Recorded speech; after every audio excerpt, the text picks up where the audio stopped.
আমাৰ জাতীয় চিনাকি ঝুমুৰ, এই ঝুমুৰক বিশ্ব দৰবাৰলৈ লৈ পেলাই প্ৰতিষ্ঠা কৰালৈ কোনো চৰকাৰে বা কোনো ৰাজনৈতিক দলে বা কোনো মুখ্যমন্ত্ৰীয়ে কেতিয়াও চিন্তা কৰা নকৰিলে। যদিও এনেধৰণৰে বহল এখন পৃথিৱীত তেওঁলোকে প্ৰকাশ কৰাৰ সুবিধা কেতিয়াও পোৱা নাছিল।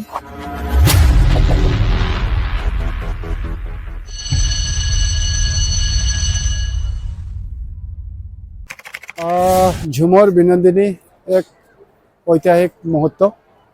মই প্ৰথমে মাননীয় মুখ্যমন্ত্ৰী ডাঙৰীয়াক অন্তৰৰ সৈতে ধন্যবাদ জ্ঞাপন কৰিছোঁ। তাহানিতে ব্ৰিটিছসকলে লৈ আহিছিলে আমাৰ পূৰ্বপুৰুষসকলক। তেওঁলোকে নিজৰ মাটি ভেটি, নিজৰ ঘৰ, নিজৰ ধন সম্পত্তি সকলোবিলাক তাতে এৰি থৈ আহিছিল। কিন্তু আপোনা আপুনি এই নিজৰ ভাষা সংস্কৃতি, নিজৰ গীত মাত, নিজৰ সাজ পোছাক, নিজৰ বাদ্যযন্ত্ৰ লগে লগে আহি গৈছিল। আৰু যাক আজি বছৰ বছৰ দিন ধৰি পেলাই এইসমূহ সম্বল, এই পৰিচয় তেওঁলোকে নিজৰ অন্তৰাত্মাত জীয়াই ৰাখিছিলে। কিন্তু আজিও এনেধৰণৰে বহল এখন পৃথিৱীত তেওঁলোকে প্ৰকাশ কৰাৰ সুবিধা কেতিয়াও পোৱা নাছিল। কিন্তু আজি মাননীয় মুখ্যমন্ত্ৰী ডাঙৰীয়াৰ শক্তিশালী পদক্ষেপৰ বাবেই অসম্ভৱ কাম এটা আজি সম্ভৱ হ'বলৈ গৈ আছে। আজি অসমৰ বিভিন্ন চাহ বাগিচাৰ পৰা আমাৰ শিল্পীসকল আহিছে। একেলগতে প্ৰায় ৭,০০০ শিল্পীয়ে ঝুমৰ নৃত্য ২৪ তাৰিখে মাননীয় দেশৰ প্ৰধানমন্ত্ৰী নৰেন্দ্ৰ মোদী ডাঙৰীয়াৰ উপস্থিতিত প্ৰদৰ্শন কৰিব। আৰু নিশ্চিতভাৱে ই এক বিশ্ব ৰেকৰ্ড হ'ব বুলি পেলাই আমি আশাবাদী।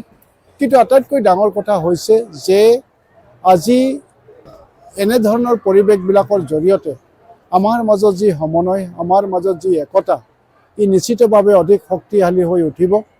আৰু ইতিপূৰ্বে বিহুৱে বিশ্ব অন্তৰ জয় কৰিবৰ কাৰণে সক্ষম হৈছে। আৰু বিহু নাচে ইতিমধ্যে সমগ্ৰ বিশ্বতে সমাদৰ লাভ কৰাৰ লগে লগে বিহুৰ সাজ পোছাক ইত্যাদি সকলো আজি সমাদৰ লাভ কৰিছে। আৰু তাৰ পাছতেই আজি এই ঝুমৰ আমি কৰিবলৈ গৈ আছোঁ। মই আশা কৰিছোঁ বিহুৰ দৰে ঝুমৰ নৃত্যও সমগ্ৰ বিশ্ববাসীৰ অন্তৰ জয় কৰিবৰ কাৰণে ১০০ বছৰীয়া চাহ জনগোষ্ঠী আদিবাসী লোকসকলৰ এই অসমত আজি আমাৰ দিন হ'ল। আজি অসমৰ পানী মাটি বায়ুৰ লগত মিলি এই অসমৰ বৃহত্তৰ অসমীয়া জাতিৰ আমি অংগ হৈ পৰিলোঁ। আৰু বনোৱা শ্ৰমিক কাম কৰা বা এনেধৰণৰে এটা সময়লৈকে আমাক ব্যৱহাৰ কৰা হৈছিল। কিন্তু প্ৰকৃততে চাহ জনগোষ্ঠী আদিবাসী লোকসকলৰ যি আমাৰ জাতীয় চিনাকি ঝুমুৰ, এই ঝুমুৰক বিশ্ব দৰবাৰলৈ লৈ পেলাই প্ৰতিষ্ঠা কৰালৈ কোনো চৰকাৰে বা কোনো ৰাজনৈতিক দলে বা কোনো মুখ্যমন্ত্ৰীয়ে কেতিয়াও চিন্তা কৰা নকৰিলে। আজি আমি খুবেই আনন্দিত। অসমৰ সমগ্ৰ চাহ জনগোষ্ঠী আদিবাসী লোকে আমি মাননীয় মুখ্যমন্ত্ৰী ডক্টৰ হিমন্ত বিশ্ব শৰ্মা ডাঙৰীয়াক ধন্যবাদ জ্ঞাপন কৰিছোঁ। ২৪ তাৰিখে ঝুমুৰ বিশ্ব দৰবাৰত প্ৰতিষ্ঠা হ'বলৈ গৈ আছে।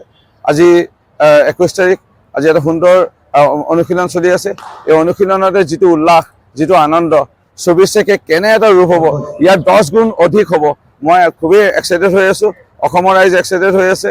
উক্ত দিনাৰ এই অনুষ্ঠান আমি দৃশ্য দেখা পাম বুলি মাননীয় মুখ্যমন্ত্ৰী ডক্টৰ হিমন্ত বিশ্ব শৰ্মা ডাঙৰীয়াক অশেষ কৃতজ্ঞতা জ্ঞাপন কৰিছোঁ। মাননীয় দেশৰ প্ৰধানমন্ত্ৰী ডাঙৰীয়াৰ উপস্থিতিত এই ঝুমৰ বিনন্দিনী বিশ্ব দৰবাৰলৈ লৈ যোৱাৰ যিটো প্ৰয়াস, মুখ্যমন্ত্ৰী ডক্টৰ হিমন্ত বিশ্ব শৰ্মা ডাঙৰীয়াক অশেষ পুনৰবাৰ ধন্যবাদ জনাইছোঁ, চেল্যুট জনাইছোঁ।